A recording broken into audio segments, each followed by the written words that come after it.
What's up everybody? This has been requested a lot, a video in English. Maybe I'll start doing this in the future a bit more, maybe. But it's March and there is no snow in Helsinki. So I'm here, outside, doing a field practice. And I asked you guys in Instagram to vote yes or no if I should do a review in Jaani Länsiö's video about throwing technique, and today I'm here to prove him wrong. This video is not about mocking him, because I like that he is growing the sport, giving people advice, helping them, but I do not like the part that he's talking about things that he doesn't really know about, and he says that he does. But yeah, let's go into the video and I'm gonna be explaining you some things about throwing. In this video he was addressing his student who had a problem. If we're bad internet coach, we see, well, the elbow's going down here, right? The elbow is down off of the swing plane. So just get your elbow up is the advice, right? Why is your elbow going down? Get your elbow up. And that is a very common problem. I see this all the time, and actually I had this problem too. Trebuchet's solution was a very simple one, and I tried it myself and I found it very useful. You see, the problem that causes the elbow dip most often is that we mess up with the rotational plane. The ideal version is that we do this kind of shot where I'm not sure about that.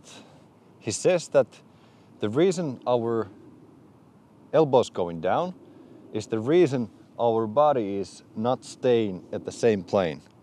I do not think that's actually, at least I don't think it like that. Here is my version. If you have the plane, the hyzer plane, and you're turning your body, it does not affect on your hand too much. The biggest thing that it affects is your follow through and your disc being wobbly, yanking it on end hyzer and being inconsistent with the throw. But I think on the beginning of the video,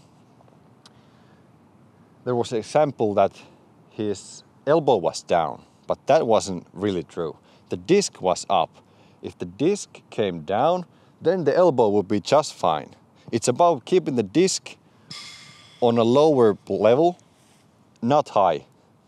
The elbow is not low if the hand is high, basically. in one place, in one rotational axis. The problem most of us have is that we do this and we don't actually rotate in one place. We do this. So we need to take out. I'm not sure what is he talking about right there. I'm not sure what he's like. Something about with the body? I'm not sure. Body from the throw. I had the similar drill called the postman drill. Oh yeah. Where I want to keep this one is really good. A post here and I want to hold my torso so that I only use my hand. Well, yeah, sure. I mean, you are turning your upper body and then stopping it like you're supposed to do. Maybe I'll go just right in. Throwing motion, the kinetic chain, is supposed to work like, let's take for an example. Your ankles, knees, hips, middle torso, shoulders, what is this called? Olkavarsi, your hand, and then other part of the hand, and then the wrist. It's supposed to work like, first your ankles accelerate, they stop, your knees accelerate, they stop, your hips turn, they stop, torso turns, stop, shoulders turn, stop, hand comes, it stops, and then your arm opens up. It accelerates, stop, and then discs left, and then you're gonna have the follow through. So what that postman drill does is You can turn a bit of your shoulders. It is gonna go forward, then stop, then it's gonna accelerate on your arm. It stops and then it opens up. That's one of the biggest things that people in disc golf do not understand, is that you have to stop the movement for the next part of your body or the kinetic chain to accelerate the best.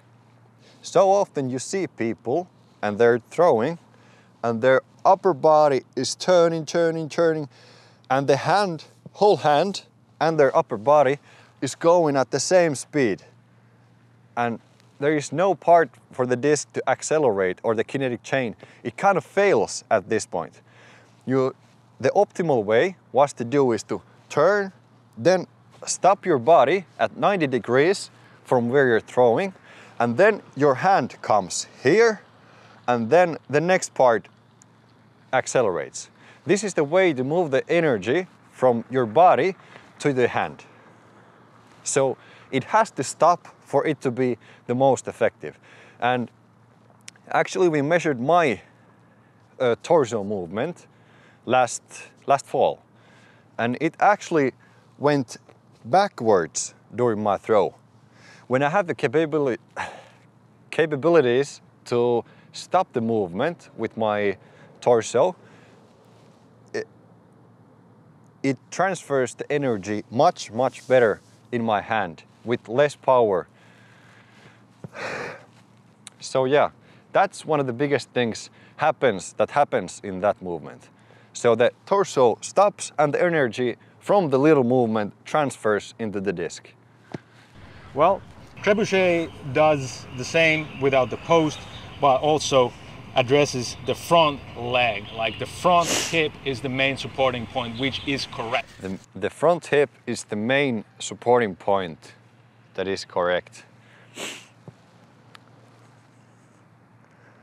That is true, because all the energy that comes, you have to stop it. You don't have to lift that leg up. I'm sure that he talks about that after this, but he says that you can lift it up or it can come here. That is not true. True, yeah, true, different word. If you lack some power over here, it is not good. For me, sometimes in the past, I have thrown really hard and my hip has been dropping down from here to here. That's not good. All the energy and the support from the ground that you need during the actual motion of throwing is going to waste. You have to have the good balance here and nice support. If you are able to lift it up a little bit, your right hip or your hips, you're getting so much more power to the actual throwing motion. It allows you to simplify things by putting your back foot on that point and leaving your back foot there, so your hips are going to rotate. You're hopefully not going to fall over. Okay, so I don't know this guy and what he's talking about. He's talking about like being on one plane and then keeping you in the same plane. It can work on like a little forced throws, like 50 meters, 60 meters maybe. But it's not good to have your left leg throwing with the right arm back here, because it causes this wrong way turn. If your leg is going here, upper body here, it causes so much turn on your body, and the stopping, it is gonna start hurting your back. You have to keep the left leg not too much behind, but you have to be able to turn your hips like this, and it's gonna save your back. If it's gonna be here, there's so much more torque on your lower back that it's gonna be broken. I'm sure about that. You're hopefully not gonna fall over. Hips are gonna rotate, rear foot is gonna stay there, front foot is gonna stay here. Head is going to stay in this spot. So I've created an axis of rotation that's not gonna move. Now, as we throw from the front hip, and all of our torso is supported by one supporting point only, and we throw from there, we don't have the urge to do anything with our upper body, because our upper body is the main culprit here. We only need the hand to throw from here to here. Now, what I think the core problem behind these sort of biomechanical misconceptions of trying to pull our shoulders into wrong directions and messing up with the rotational axis, they come from one source. Well, there can be many, but I think the main source is that we want to think that disc golf backhand shot is a full body movement. That is the freaking point I do not understand. The misconception about a disc golf throw being a full body movement. What? What? Do you think you can throw only with your arm? That's like the most annoying thing about this. The misconception. What? And what do we think when we think a full body movement? We think a Olympic discus. We think about Olympic discus. We think throw. Olympic weightlifting. Weightlifting. We think What? pulling a semi-trailer truck, like half torn. Semi-trailer truck. He's thinking about the weight, I think. But like Olympic discus, it's the exactly same thing. I'm gonna explain to you why it's same but different. Well, they are full body movements because you need a lot of body mass to move an object. They are a full body movement because you need a lot of mass to move some heavy weight, I think. Half torn. So we need to move our whole body to gain a bit more mass. Once we do that, we get a lot stronger, but we sacrifice speed. Now look at the best and the... Yeah, when we get stronger, we lose speeds if you're throwing like light thing, like a disc golf disc. If like Thor Bjornsson is gonna come and throw a disc, he's way too strong. He can move like a 2 kilo disc way faster than any disc golf player. But I mean, he's correct about that. We lose speeds when we have light objects. Efficient throwers we know, Kyle Klein, Gunnar Kyle Berg, Klein, no. Calvin Heimberg, Gunnar Berg, yeah. Eagle McMahon. Heimberg, Do yeah. you think they're strong? Eagle McMahon, yeah. They're not strong. Do you think they're strong? No. What if they were? They're super explosive. I'll give them that. Now, we need to be fast, not strong. If you're trying to push a car in front of you, you need to be strong. You need a lot of body mass so that you can push it faster. You don't need a lot of body mass, you need strength if you want to push a car. But we're dealing with a 175-gram plastic object. It's not an Olympic-sized discus. It's not even a baseball bat. You see, a baseball bat, it's also adding leverage to our arms and is a lot heavier than this. So naturally we need a little bit more body mass to throw that or to move that. Okay, so Jaani is talking about throwing a object that is way heavier than a disc. You need a bigger body and bigger mass. You need more strength because the time you apply the velocity on the discus, it's much longer. When you have a smaller object or heavier object, you have less time to apply the force on the disc.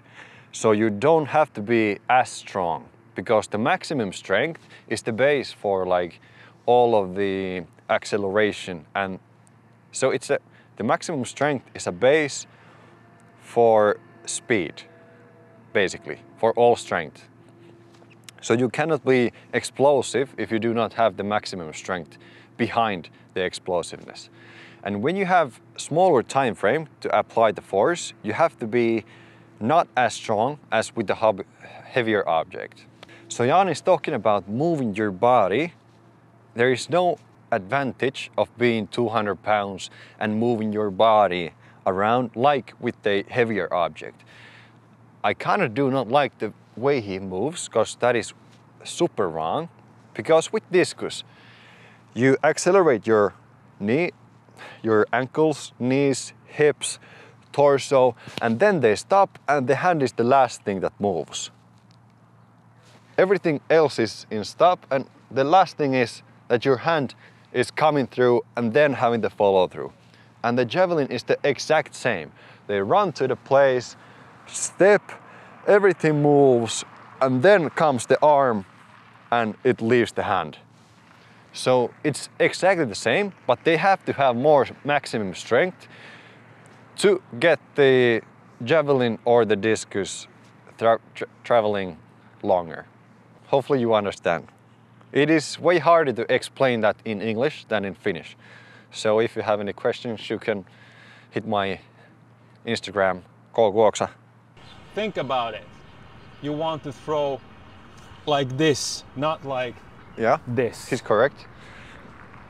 Throwing it like this is good, not like this. But it has nothing to do with the body mass. Nothing, absolutely. And that he's referring that to be the whole body movement. This, moving your whole body. And that's just, I don't know, that's just technically wrong, but saying that it's the whole body movement, I think that's nonsense. I'm not sure what he's like talking about with that. It's just technically wrong. It doesn't mean that the disc golf throw isn't a whole body movement. When you throw and you try to throw far, it is a whole body movement every freaking time. This. Because if you do this, you'll throw yourself over the brace, you mess up with the axis of the shoulders, and you are also just becoming slow. So what do we need? Well, and you are actually becoming slow, because that is not how the kinetic chain is working. Not moving your upper body here and there. It starts from here. He's correct about that. But I think those are like two separate things. Moving your body, having a bad technique, and the throw not being a whole body movement. He's like combining two very separate things. Teaches. We need to be on our front leg like this. Let's see, I'm in the jungle here. Front leg like this, and we need to throw our arm forward as fast as possible, and then try not to move our head, because when we move our head like this or like this, we are switching the body mass from center to the right, if you're a righty. That again has nothing to do with the moving the body mass. So that will naturally, turning your head, mess up with the axis of our torso, but it will also just make things slower because we are moving now the whole body mass instead of moving just a small object. We need a strong supporting point, which is our front hip. And if we let our torso to really fall on our hip, then our body will rotate on its axis. What is he talking about? You have to have a strong supporting point. He's correct about that. And now he's dropping the supporting point exactly backwards as he's saying. And he's saying that it allows his hips to turn better. But now you lose your supporting point, which the kinetic chain is all about. So that is like one of the worst things you can do, is drop your hips to allow your hips to turn. That's just nonsense. It will rotate on its axis without... Now if you're a beginner and you watch this and you're dropping your hip and turning your hips, if it allows you to turn your hips better, yeah, you can be better than you were before if you were behind that thing. This tip can help you, but you have to be a beginner for it to help you. If you get what I'm saying, it's way wrong, but if you were worse than way wrong, then it's gonna help you. Now, when you learn that, then you have to, again, if you wanna get better from that, learn the exactly opposite thing. Sometime I have the video up where I explain to push toward the ground to allow the hip to turn. I'm a bit wrong in that because the hips do not have to turn like I said in that video, like here. They have to turn a bit to keep the hips plane in front of the shoulder plane. So they have to be the X factor in this. So you can push toward the ground, but you don't have to think about snapping your hips forward. It's just about stopping the forward motion and turning it into rotational motion. It is not about actively turning yourself. It's about stopping it and turning it. Turning it into the rotational force. Try to turn our torso, not at all. We need to let it turn, but that's a different thing. It will turn when we have only one supporting point. Okay, so we have to be letting our torso turn. That is kind of true. And when I said that we have to get the forward motion or the energy turn into rotational energy, it doesn't mean that you don't have to pull with your hand and turn with your upper body. You have to keep those active, but then you have to stop everything.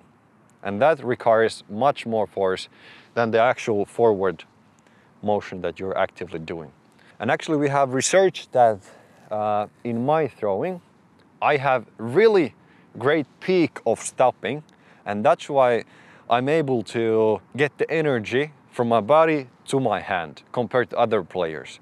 The forward moving is the same, but I'm able to stop it, and that's why my disc is leaving my hand way faster than theirs. When we have only one supporting point and we are not blocking the turning with the back leg. Okay, this is another thing. He's talking about the left leg blocking your hips from turning. And you can see right now, my left leg is here, and I can turn my hips like straight where I'm throwing. You do not want to do that, but it's blocking nothing. It's giving me a supporting point beside this one. They're like doing together, but most of the pressure is going on this leg. But it has nothing to do with not letting the hips turn, because that's nonsense. If you're letting it come up, and especially behind, now you're blocking something. If you're letting it come up, you do not have the balance you would have if it was on the ground and giving you the support from there.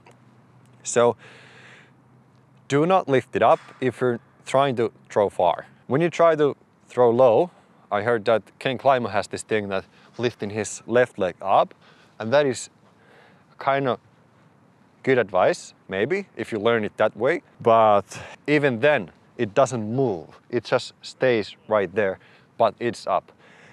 They do not let the left leg go behind your body, because that's just moving entirely the wrong direction. And you want to get the rotation this way and not this way, because this leg turns you the wrong way. So you want to do it this way. Hip, arm. So, hip, the worst thing you can do. First, and then your arm. The arm movement is good, but first, hip, and then the arm. No, not down, up. And after that, we can let our body turn and the follow through take over. But before that, we just need to be as fast as possible. And that happens with swinging our hand with a strong supporting point. So all we need is 2 H's, hip and hand, hip and hand. Hip and hand. And hand. That's it. Hip and hand. Be fast. That's it. Not strong. Be fast, not strong. So the maximum strength is the base for explosiveness. So you don't have to be extremely strong to be able to throw a disc super far. But you have to have the base of maximum strength. For example, keeping you safe from injuries, no injuries, more control. People ignore this thing. Every time I have gotten stronger, the hard positions have gotten way easier for me. Like pattern bending, small movements like throwing from a knee, putting from everywhere. You can keep the control in a harder position. Do not drop your hip down. There is nonsense in that. You have to try to keep it the same or push up. If you can see like runners, they accelerate with their hip being here. They like push down with the leg and the hip opens up, and then the next, and then the next. Or when you jump, you extend your hips to get power from the ground. Every time you are trying to apply force on anything, you have to try to open up, not open up the hips, but like push again against the ground and get your hips to come forward. And when you're cleaning, that's where you get your power from your hips. That's the power section. So that's about it. This is the only video I'm gonna take from Jaani, or maybe if you like this super much, I'm gonna do this more. But I mean, I have nothing against him. His advices just are not aligned with the information we have had from tests, from other sports, from our sport, from anywhere. But yeah, if it helps you, good thing. If this helped you, good thing. You can surprise me, not surprise me. You can surprise me by subscribing this channel and follow me on Instagram, Kuoksa, Kuoksa. Hopefully I pronounced it right. But yeah, it's getting really chilly out here and I'm gonna start my field practice. Thank you and hope you like this and hope you have a great day today. Thanks.